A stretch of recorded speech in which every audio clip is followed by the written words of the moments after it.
Hello friends, good morning. সবাই কেমন আছো? আশা করি সবাই ভালো আছো। আমিও খুব ভালো আছি। আর থাম্বনেল আর টাইটেল দেখে এতক্ষণে তোমরা বুঝে গেছো যে কি হতে চলেছে ব্লগটা। হ্যাঁ বন্ধুরা, আজকে আমার বাপের বাড়ির মা আসছে। আর কেন আসছে, কিসের জন্য আসছে জানতে হলে আমার ভিডিওটা স্কিপ না করে প্রথম থেকে শেষ পর্যন্ত দেখে যাও, এই অনুরোধটুকু রইল।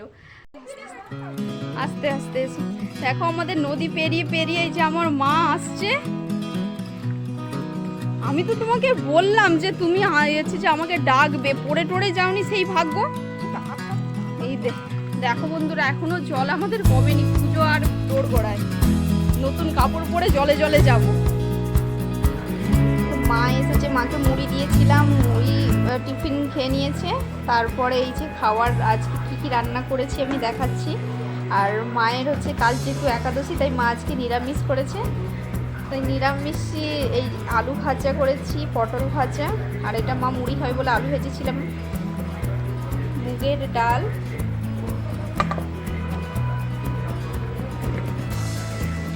করলা আর আলু দিয়ে ঝাল করেছি। আর পটল আলুর কষা কষা করেছি। দইটা দেখানো হচ্ছিল না, তাই এই যে দই।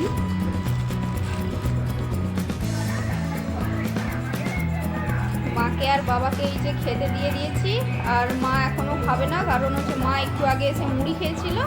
তাই মা বলছে আগে তোর শ্বশুর শাশুড়িকে খেতে দিয়ে দে, তারপর আমরা পরে খাবো। তাই যে খেতে দিয়ে দিয়েছি। কিন্তু নিরামিষ রান্নাতে লেবু না থাকলে হয়, তাই আমি একদম বাড়ির পেছন দিকে চলে এসেছি। আমাদের বাড়ির পেছনে এই যে লেবু গাছ, লেবু দেখছি। লেবুটাও অনেক হয়েছিল, কিন্তু এই মুহূর্তে লেবু গাছে নেই। তো আপাতত খাওয়ার মতো একটা এই যে লেবু বেড়ে নিয়েছি। আর প্রথমে দেখে নিয়েছি আমাদের কী কী রান্না হয়েছে নিরামিষ। আর তো এই যে মাছ খেতে দিয়ে দিয়েছি, মা খেয়ে দিচ্ছে। আমি আর এই যে ওদের দাদাভাই বসে পড়েছি। আর আমরা যেহেতু মাছ খাবো, তাই মায়ের থেকে একটু দূরত্বে আছি।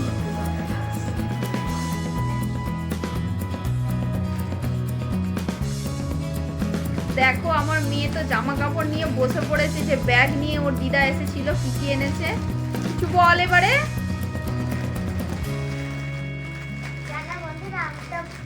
বাড়িতে ছিলাম না, আমি তো স্কুলে গেছিলাম। স্কুল থেকে বাড়ি এসে দেখি নাকি আমার দিদা এসেছে, সঙ্গে করে অনেক গিফট নিয়ে এসেছে। তাই জন্য আমি তোমাদের গিফটগুলো দেখাতে বসে গেছি। দেখাও এবার বন্ধুদের একটা একটা করে গিফট দেখাও। আগে তোমারগুলোই দেখাও, তারপরে বাকি সব দেখাবে। চলো একটু পিছিয়ে যাও। ওটা তো দিদা নিয়ে আসে না। ওটা কে দিয়েছে বলো? বাবা। বাবা দিয়েছে? দেখাও, ভালো করে দেখাও। বাহ, খুব সুন্দর হয়েছে। দাও প্যান্টটা দেখাও, প্যান্টটা দেখাও। আমি দেখাবো ঠিক করেছিলাম, ও বলছে না আমি দেখাবো। আমার দিদা কি এনেছে, আমার বাবা কি দিয়েছে আমি দেখাবো। তাই বসে পড়। তো পুজোতে ওর বাবা ওকে এই গিফটটা দিয়েছে, এই জামাটা দিয়েছে। তো ওর মামা দিদা এসেছিল সকালে, তখন ও বাড়িতে ছিল না। ও আজকে স্কুলে গেছিলো, আর ও জানতো না যে ওর মামা দিদা আসবে, তাহলে হয়তো স্কুলে যেত না। তো স্কুল থেকে এসে যখন দিদাকে দেখেছে, ও ভীষণ খুশি। আর মা, এ বাবা কিরকম ঢেলে ফেললো দেখো। ও স্কুল থেকে এসে তো দেখে খুব খুশি। আর মা মানে একটু বাড়ির কাজের জন্য মা থাকতে পারলো না, মা ও জামা কাপড় দিয়েই মা চলে গেছে।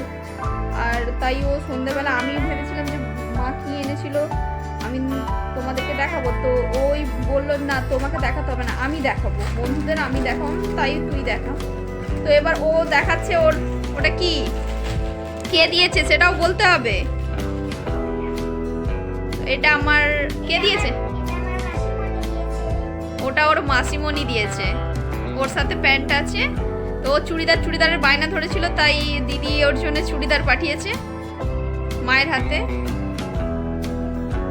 তো বাবা দেয়া হয়ে গেছে, মাসিমণি দিয়েছে। এবার মামা দিদা কি দিয়েছে সেটা এবার দেখানোর পালা চলছে। মামা দিদা কি দিয়েছে ওকে? ও পুরো লং জামা এটা। আচ্ছা, ওর সাথে নাইটি পরে ফেলছে। জামার কালারটা খুবই মিষ্টি, খুবই সুন্দর। আর ওর সাথে জ্যাকেট আছে, কোমরের বেল্ট আছে। আমার মামা দিদা আর মাসিমণি যে জামা দিয়েছে, বাবা দিয়েছে, জামাগুলো কেমন হয়েছে তোমার বলো? খুব ভালো, পছন্দ তো?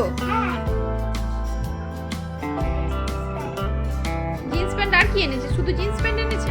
তো ওর মামা দিদা মানে আমার মা তোমাদের দাদা ভাইয়ের জন্য এই জামাটা প্যান্টটা এনেছে ওর খুলে দেখাও। আমার জামাগুলো কেমন হয়েছে তোমরা অবশ্যই কমেন্ট করে জানিও। কেমন করে জানিও? কমেন্ট করে জানিও। কমেন্ট করে জানিও। মেয়ে তো জামা কাপড়গুলো সব দেখাতে গিয়ে এলোমেলো করেই দিয়েছিল, আর তারপরে এই যে আমার শ্বশুরমশাই আবার সবগুলোকে ভালো করে ভাঁজ করে দিয়েছে। আমি তাই আরেকবার ভালো করে দেখিয়ে নিই। তো অবশ্যই তোমরা কমেন্ট করে জানিও কেমন হয়েছে। এটা আমার শাড়ি, আর এটা তোমাদের দাদা ভাইয়ের প্যান্ট জামা, মেয়ের জামা, এগুলো সব এই 3টে মেয়ের জামা। তো মানে আপাতত আমার মা এসেছিলো, এগুলো দিয়েছে। এখনও বাকি রয়েছে, ওর পিসিমণিরা আছে, তো তারা এখনও কী নিয়ে আসবে সেটা বাকি আছে। আর আমার শাড়ি এটা সবে দেখালাম, মা দিয়েছে। এখনও আমারও অনেক কিছু জিনিস বাকি আছে, অনেক শাড়ি বাকি রয়েছে। তো সবগুলোর ভিডিও আমি আবার একবার দেখাবো। তো মা কী এনেছিল সেটাই আমি তোমাদের সাথে শেয়ার করলাম।